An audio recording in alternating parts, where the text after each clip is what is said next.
Okay, so let's focus on the animals and Right. think about some of their conditions, because I think that's the first thing people think of. They've seen the videos from PETA or Mercy for Animals or groups like that, and they, kind of sinister music, and it's dark, and there's an undercover video.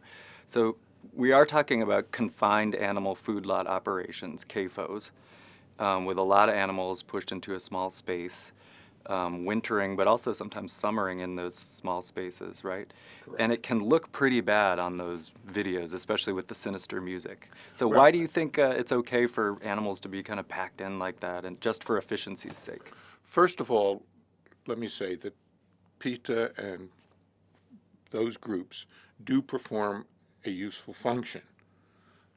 There are people in any business, I don't care which business you're in, from professoring to businesses to farming, who are not doing things properly, some of whom are outright criminals and we put them in jail, and others who are on the edge. And those people need to be caught and dealt with. And PETA and Mercy for Animals and groups like that are doing that. It is not necessarily representative of the farmers who are trying to do things right.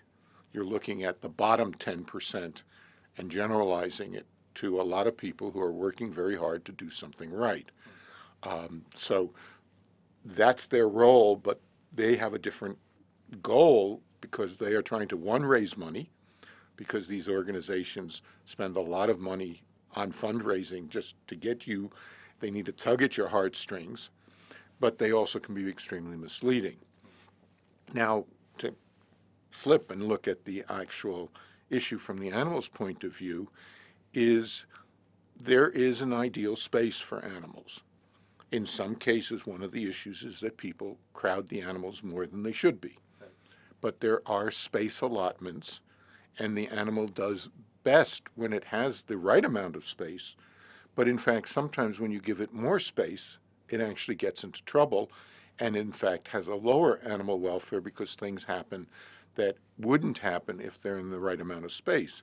And the fact is that humans also often, in a classroom, you've got a lot of students, they're crowded in, and if the classroom is properly designed, they're happy. If you have a 10% overload in the class and people are sitting in the aisles, students are unhappy. So again, there's a fine point of it. And again, one of the keys for me is the indoors. People do not think of animals being indoors. But the fact is the most important animal to most of us, is we spend most of our life indoors. We don't want to go to school in the snow or in the rain outdoors. We've come indoors because it makes our life better. And from an animal's point of view, it's very natural to be out in the Dakotas at minus 40 degrees and to have a beautiful icicle beard, but I'm not sure the animal is actually having a good time. It's certainly not thriving, and it's certainly not being most productive. So bringing animals indoors, we can control the temperature, we can control the humidity, we can control the atmospheric conditions, and that's one of the hardest challenges of indoor agriculture, is keeping things like ammonia down, and that's a place where it is extremely important that we do so. But the animal is much more comfortable.